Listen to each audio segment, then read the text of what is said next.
So, okay, let's talk about continual learning for solo devs and how I kind of hacked it for myself using Claude Code Skills. Honestly, if you're building solo, especially if you're anywhere near the wild world of Claude Code or Cursor, you know how messy it gets.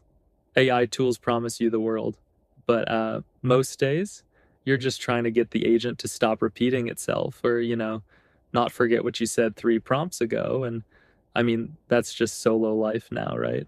So, yeah, here's what actually works for me and how I stopped spending hours re explaining the same thing over and over. Just real quick, I'm Daniel. I've been living in the iOS trenches for over 8 years.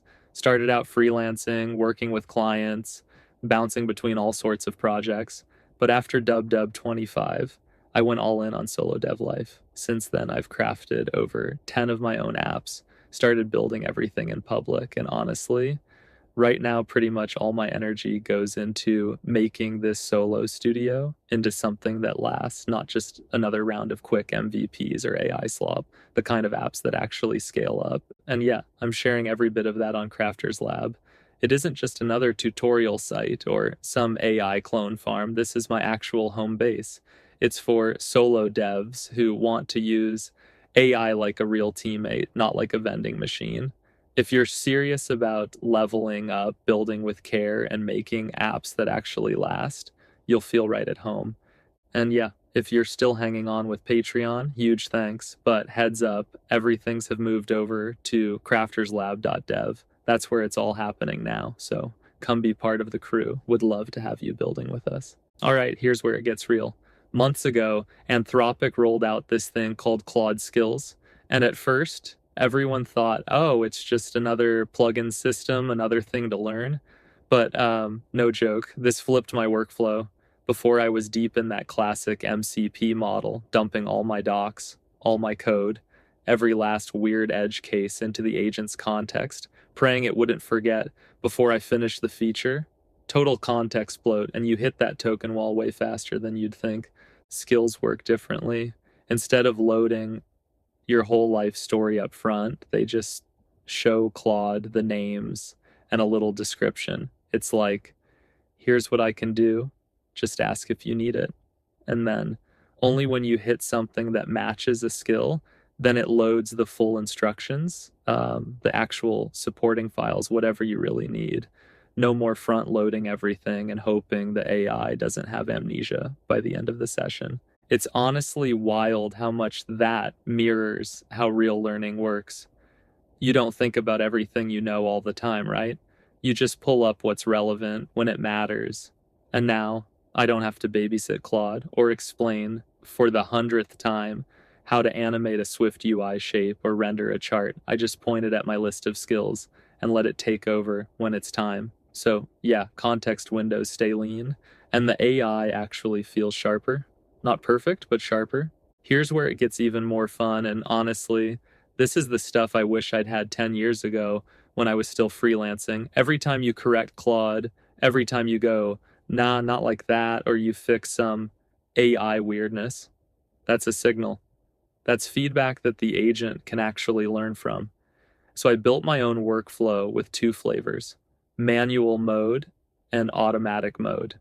Manual mode simple. After a session, I just run a /reflect command. Claude analyzes what just happened, grabs any corrections I made, and bakes that right back into the skill. So next time, it remembers. The other way is even smoother. You set up a little stop hook, and after every session, the skill automatically learns from whatever went down. You don't have to do anything. Claude just picks up the lessons, updates itself, and the next run is better. It's not true AI learning, let's be real, but it's close enough that you stop feeling like you're banging your head against the same wall every day. It's adaptive context, not memory. And for solo devs, that's kind of a superpower. It means the agent starts working your way, not just regurgitating boilerplate from somewhere else. Over time, every correction you make gets folded in, and you waste less and less time reteaching the basics. That's the workaround. It's not some academic solution. It's just engineering what actually works right now. So why bother? Why spend all this time making skills, crafting little markdown files, setting up feedback loops, because honestly, that's the only way I've found to keep solo dev life sane. Back when I was freelancing, I was paid for results, for the actual features, the polish, the stuff AI still isn't great at, smooth animation, clean charts, the little details. That stuff doesn't come from a prompt lottery. It comes from experience, from craft, and from building up a system where your agent works for you, not the other way around. Now, I'm just listing everything I could be hired for, all the hard stuff I know the AI stumbles on, and turning those into Claude Code Skills. Instead of burning hours writing the same giant prompts or copy pasting screenshots, I just say, use the animation skill or run the smooth chart skill. Claude asks a couple of questions, does its thing, and that's it. It's not magic, but it's way less frustrating. And honestly, it feels like I'm actually leveling up the agent, not just waiting for the next model drop. And so if you're a solo dev and you're sick of babysitting your AI, try this. Build out your own set of skills. Make them reflect how you work, not just what the docs say. Set up a little feedback loop, even if it's just a manual/reflect at the end of the day. Over time, you'll spend less time cleaning up after the bot and more time shipping real features. That's the indie dev move. That's how you win. So, yeah, if you're still here, honestly, you're a legend. No joke.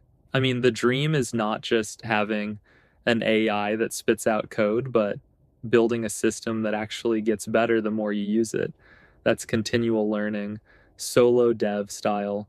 Not perfect, but it keeps me building and, a little less frustrated.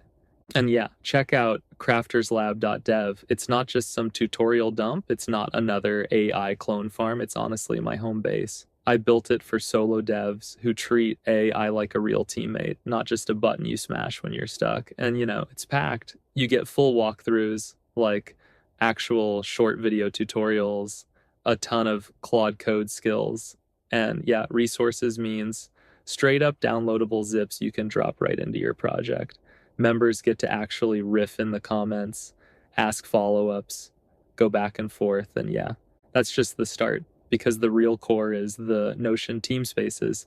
My live playbook, members get a front row seat to my command center, every app I'm building, all the .md files I'm actually using on real projects, the prompt library, the docs I'm writing as I go, and all the automations I'm wiring up behind the scenes. There's a full curated Swift and Swift UI library team space too, not just some pile of old auto-generated files, but real up-to-date stuff. It's packed with the kind of deep dive keynotes and private talks I paid some $100 for, honestly. You won't find any of this in the public training data. This is all the modern real-world code. I use myself to fine-tune models and build out my own custom MCPs for Claude Code, for Cursor, all of it. There's a bunch of different ways to use it, and I'm always experimenting, always posting about it in the lab. And then there's Ops Lab. It's where I build and share all my Notion AI agent instructions, Notion templates, the Claude Code skills, the workflows, automations, all wired up and ready for you to copy, tweak, totally break, and make your own. The whole point is to keep the indie stack connected so you don't feel like you're building in a silo, even if you're solo at the keyboard. So, yeah. If you want to get in before it gets busy and prices start moving, now's kind of the sweet spot. The crew's still small, super hands-on, and honestly, it feels way more like a behind-the-scenes dev lounge than some giant faceless forum. Would love to see you in there, swap some stories, maybe even learn something from what you're building next. So, yeah, keep the craft going and don't let the agent lead. See you in the next one. Peace.